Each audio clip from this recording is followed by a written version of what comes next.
All right, welcome in everyone. This is the collective weekly reading, and this is going to be for the first full week of March, starting Monday, March 3rd. And this is a big week. Probably the biggest week of March. We've gone through a lot of intense energies. We made it through February. That was intense. This is, again, going to be an intense week, but March in general, this whole year is pretty intense, but March is going to be a little bit of a softening of energies. There's not that many squares or oppositions this month. So, again, the energy is going to be a little bit more fluid and flowing and not as challenging. So that there's something to look forward to with that. So the big things this week, we have Mars entering Pisces, that is actually happening on Sunday, but I'm going to include it in this reading for the week because that kind of kicks off this week. The big one is obviously the full moon total lunar eclipse in Virgo on the 3rd, which is Monday. And then on March 6th, we have Venus entering Aries. So Venus is closing out the last sign of Pisces and now entering in the very first sign of the zodiac, Aries. So let's start with the Mars entering Pisces energy. So as we know, Mars is very action-oriented. It's about our will, what it wants, acting on that, life force, pursuing the things we want. And then Pisces is about what is our dream? What is it that we really want in our heart and soul? So we have, the strategic mental aspect of Mars. And then Pisces is going to help soften that a bit. So it's not necessarily us being driven by our mind and our ego, or by like what we want to accomplish in success, but it's about really connecting to our feelings, our heart, and really taking action and that being our driving force now, which I think is great. It's kind of an initiation. And reassessing too what motivates us. What has really been motivating us? Is it our truth? Or is it more about what our mind is telling us or what our belief systems are telling us? Like if you have a belief that I'm not good enough, that Mars energy is going to be all about proving to people that I'm good enough and proving and taking action to like ego drive to show and be good enough and to succeed. Where I think that Piscean energy kind of helps us to reassess that and relook at, hey, what is really motivating me and really identifying that it's really more about me not feeling good enough. And that Piscean emotional energy is going to come in and help nurture us and help us to really shift that belief out of our unconscious, right? Because Pisces is represented by the moon. And that moon is about the unconscious, what's hidden. And it's about shining the light on that. And then the big one, so we have the Virgo full moon lunar eclipse. This is the second eclipse of the year. And this eclipse is going to really illuminate also and give us clarity on what needs to be released. This is about radical changes. It's about releasing. With that Virgo energy, it's reminding us that not everything, that the self is not about discipline. It's not about how we project in the world. It's not about the details.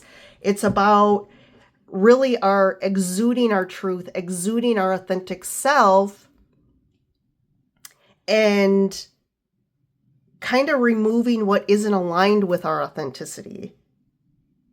Eclipses also heighten things. So they thin the veil and they amplify the truth and what's going on internally. So it's a time to really listen and to not be it's a time to respond rather than react, but to really sit with what's coming up, because a lot does come up with the eclipses. And there's also that strong Piscean presence. So there's a healing aspect here.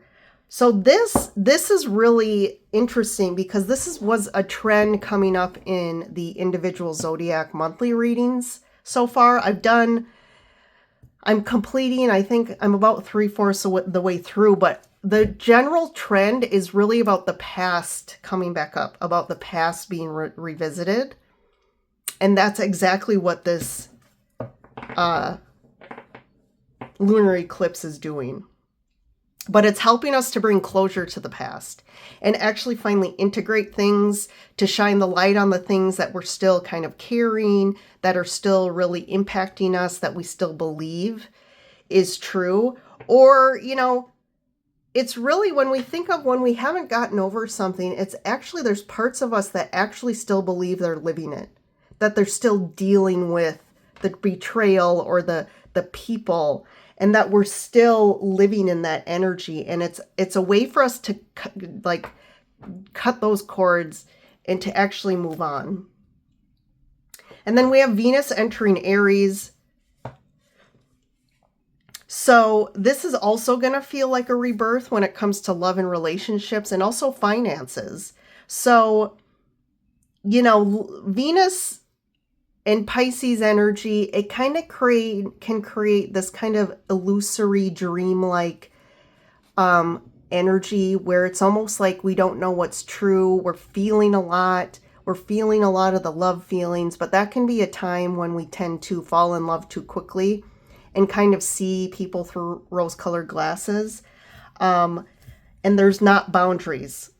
But with Aries is about really embodying something. Aries is about the I, where Pisces is more about, the we, and let's all be lovey and in harmony. But Aries is going to help you become more confident, courageous, and direct. It's going to help with boundaries. And it's going to help with you actually driving forward or taking action on things that really come from your heart space. And it's really helping to and there's that passion energy. So when you combine passion and love, obviously you get great. People love that. But things are going to be exciting. Desire is going to be there. There's going to be passion. So I think that'll be an interesting energy as well to kind of tap into. All right, so that's enough talking about the general astrology. Let's really get the energies here. What's going on with this? How is this going to show up for us? What is the guidance? Balance, spirituality, and practicality. And look at, you have that Piscean energy.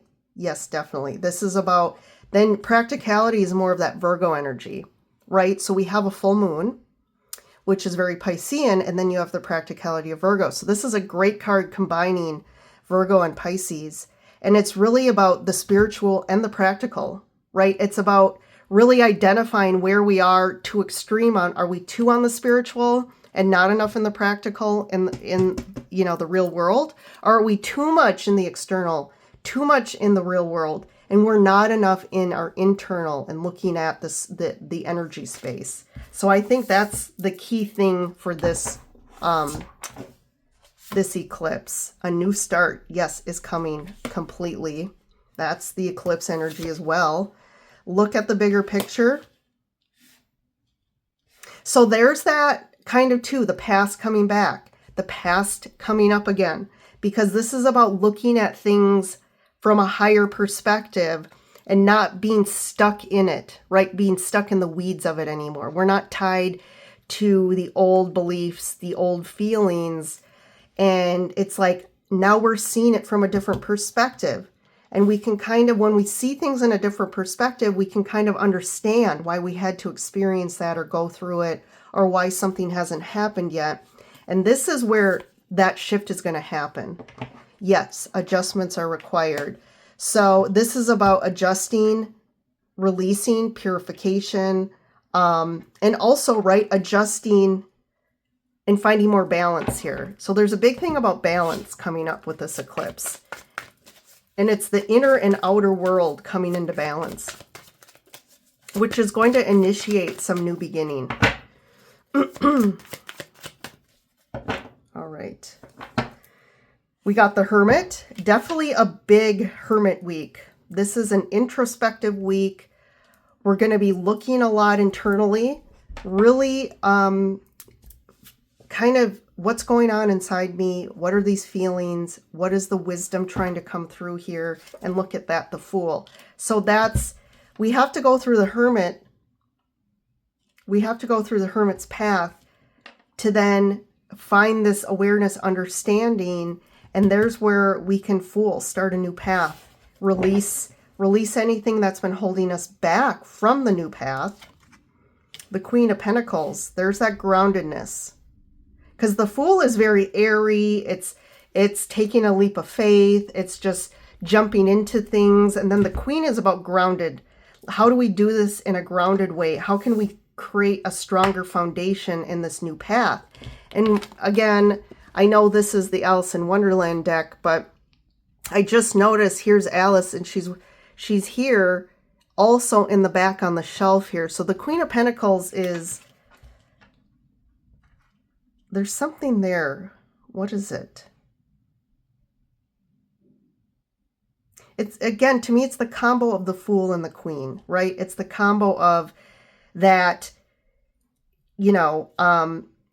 going after your dreams, taking risks moving forward, like not allowing your fears to hold you back, or like staying in your comfort zone. That's been a huge thing for this year of that's a dis-ease within the human collective, is most people just like their comfort zones. But what happens when you stay in your comfort zone, you don't grow, you don't expand, which at the same time, your soul stagnates, which equates to disease within the body, anxieties, unhappiness, discontentment, and kind of almost like distracting yourself from your reality, which results in maybe too much addictive behaviors, drinking, shopping, just sitting and staring at the TV all day and night. The Star, whoa, these are big energies here. There is definitely healing here. Eight of Cups, this card has been coming up a lot in the March readings.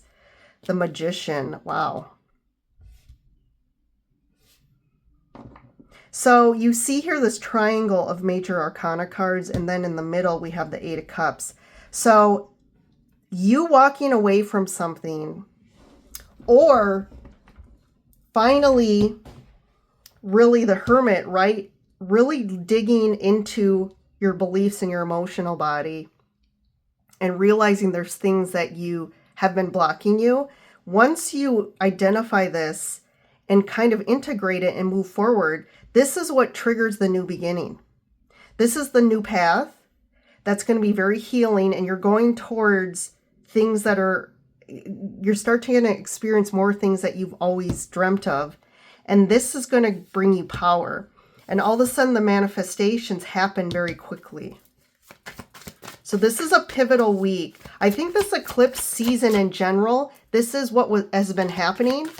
And this is kind of that final trigger point, this last eclipse, that's going to put you on your new path. Seven of Cups, yes. Lots of decisions, lots of choices. Four of Cups and the Seven of Pentacles. So there's definitely some contemplation here about choices. I think you're going to have a lot of opportunities, or you're kind of going to be spoiled for choice. Is that the right way to say it with the Seven of Cups? All these cups represent all, your different desires. And it's like you're kind of, what do I want? What do I want to experience? And you can choose, right? What is it that I most want to experience right now? And the Seven of Pentacles is kind of that contemplation about, okay, now going forward, where do I want to focus my time and attention? What do I actually want to apply and invest in as far as my energy, my focus? And it's going to be more doing things that align with your truth. You're not going to invest time and attention and money and things into things that aren't serving you anymore. You know, in the past, you might have put a lot of your main focus, attention, and time into people or things or jobs that didn't give back in any way. They actually, you know, took from you. They actually sucked life force energy out of you, and they ended up causing more challenge and suffering. But the Four of Cups too, you're walking away from these sort of patterns of, it could be patterns of feeling like victim mentality, patterns of just focusing on what you don't have, of what's not going good for you. Maybe there's belief systems. To me, the Four of Cups also is like that belief of like, nothing works out for me. Like nothing ever works out for me. But he's focused on the Three Cups, that he basically focusing on his empty cups, on the things he does not have or that he lost. But in this deck, I love it because the dolphin in the back, to me, the dolphin represents kind of the divine and the universe and the energetic tie between the non-physical and the physical, because dolphins are one of the most spiritual beings on the planet. And they actually are more connected than we are as humans. So that's why it's highly detrimental to try and enslave or capture dolphins. And that's why dolphins in any form of entertainment is really, really sad, because they're so, like, they're kind of almost like higher dimensional beings in the physical. But there's a cup being offered here, and I think there's something that's going to be offered this coming a post-eclipse season. And you're finally going to become aware of what's being offered to you instead of just focusing on what you don't have. And that's where the shift is happening. Also, there's a lot of shifting of your focus and attention and your awareness. And you're going to stop continuing to invest and focus on things that kind of, again, suck the life force energy of you instead of infusing you, filling you up. Wow, love this. I'm just seeing if I want to clarify anything here. Let's just get one for the Eight of Cups. I think this is a pretty black and white reading here. Ace of Wands. Yeah, you're finally getting the inspiration and the, this is, I always say this, to me the Ace of Wands is kind of like the universe lighting a fire. It's like your spirit's getting, you know, it's like an explosion of fireworks, a firework getting lit right internally in your spirit and your soul. And so you're finally getting that inspiration and passion, and you're identifying this, seeing this, and you're getting the passion and the enlightenment of, oh, you know, I don't have to carry this anymore, or I don't have to do this anymore. And that's what the eclipse is going to do. I love it. I love it. And this totally aligns with the monthly readings. So definitely, I'm going to be posting those throughout the next couple days in the beginning of the month. I'm a little behind, but I would definitely take a look at your sun, moon, rising, and Venus signs, because they totally align with this and they can help give you more specific detail specific to you for your zodiac sign. All right, guys, have a good week. I will see you in the next reading.